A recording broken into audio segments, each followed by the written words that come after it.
بسم اللہ الرحمن الرحیم۔ السلام علیکم معزز ناظرین۔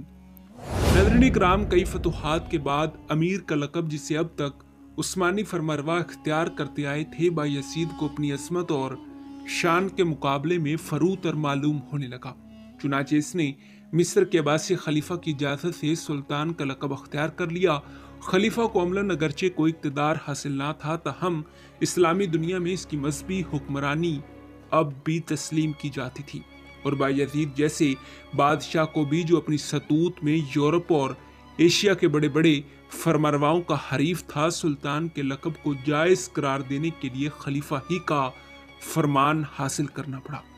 ناظرین کرام، اس موقع پر لین پول عام مورخوں سے اختلاف کرتے ہوئے لکھتا ہے کہ آل عثمان میں بایزید پہلا شخص نہیں ہے جس نے سلطان کا لقب اختیار کیا تھا، بلکہ برٹش میوزیم اور دوسرے مقامات پر عثمانیوں کے جو سکے محفوظ ہیں، ان سے ثابت ہوتا ہے کہ اورحان اور مراد اول بھی اپنے سکوں پر سلطان کا لقب کندہ کراتے تھے۔ عثمان کے نام کا کوئی سکہ موجود نہیں، کیونکہ اگرچہ سلطان علاء الدین سلجوقی نے اسے اپنا سکہ جاری کرنے کی بھی اجازت دے دی تھی، تاہم اس نے اس حق کو استعمال نہیں کیا، اور غالباً پہلا عثمانی سکہ اورحان کے عہد میں جاری ہوا۔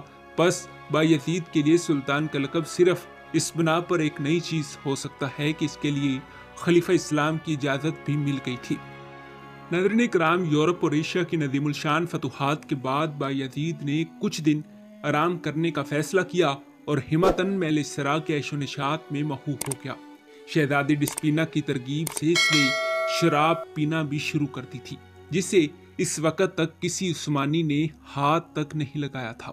شراب کا سرور عیش کے دیگر لوازم کا بھی متقاضی ہوا، اور پھر تو اس سلسلے کی کوئی برائی ایسی نہ تھی جو باقی رہی ہو، لیکن جام و سبو کی یہ تمام سرمستیاں بایزید کے قوائے عمل کو مزمحل نہ کر سکیں، اور جب اس نے سنا کہ یورپ نے ایک زبردست صلیبی اتحاد قائم کر کے سلطنت عثمانیہ کے استحصال کا بیڑا اٹھایا ہے، تو عیسائیوں کے مقابلے کے لیے یوں اٹھ کھڑا ہوا جیسے کوئی خواب شیریں سے اسودہ ہو کر تازہ قوت کے ساتھ بیدار ہوتا ہے۔ ناظرین کرام، جنگ کسوہ کے بعد سرویا کی تسخیر نے ہنگری کی آزادی کو سخت خطرے میں ڈال دیا تھا۔ خصوصاً نائکوپولس، ویدین اور سلسٹیا کی فتح ہو جانے کے بعد ترکوں کے لیے ہنگری کا راستہ کھل گیا تھا۔ ان کے متواتر حملوں سے عاجزا کر سنجمن شاہ ہنگری نے یورپ کی عیسائی سلطنتوں سے مدد کی درخواست کی۔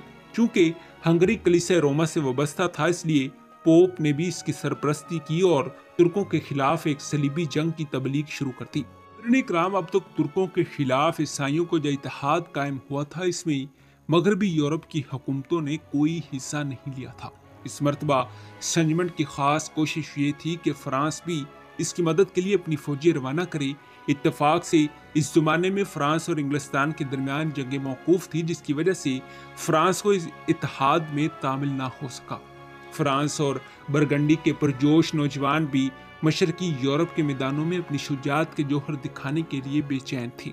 طے یہ پایا کہ ڈیوک آف برگنڈی کا لڑکا کاؤنٹ ڈی نیورس سے ایک فوج لے کر شاہ ہنگری کی مدد کے لیے روانہ ہو، اور وہیں فرانسیسی اور دوسرے سوار دستوں کا سالار عسکر مقرر کیا جائے۔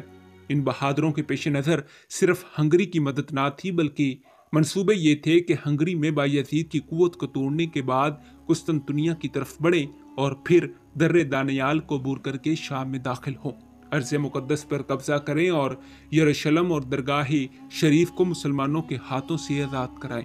غرض شہرت اور ناموری کے شوق میں مبارزین جوک در جوک اکٹھا ہونے لگے۔ شاہی خاندان اور فرانسیسی امراء کے ممتاز اشخاص جو فن سپاہی میں خاص شہرت رکھتے تھے، اس مقدم مہم میں شریک ہوئے۔ ناظرین کرام، یہ منتخب فوج 798 ہجری بمطابق مارچ 1396 عیسوی میں فرانس سے روانہ ہوئی۔ راستے میں جرمنی سے گزرتے ہوئے جرمنی کے شاہی خاندان کے بعض افراد، مثلاً فیڈریک کاؤنٹ آف ہونیلسم اور روڈس کے مبارزین سینٹ جان کا افسر اعلیٰ بھی ایک مضبوط دستہ لے کر شامل ہو گیا۔ ان کے علاوہ سنجمن نے بویریا اور آسٹریلیا کے سوار دستے بھی فراہم کر لیے تھے۔ مغربی یورپ کے مسیحی مجاہدوں کی مجموعی تعداد 10,000 تھی، اور وہ سب کے سب اپنی شجاعت کے نشے میں اس قدر سرشار تھے کہ ان کا دعویٰ تھا کہ اگر آسمان بھی گرنے لگے تو وہ اپنے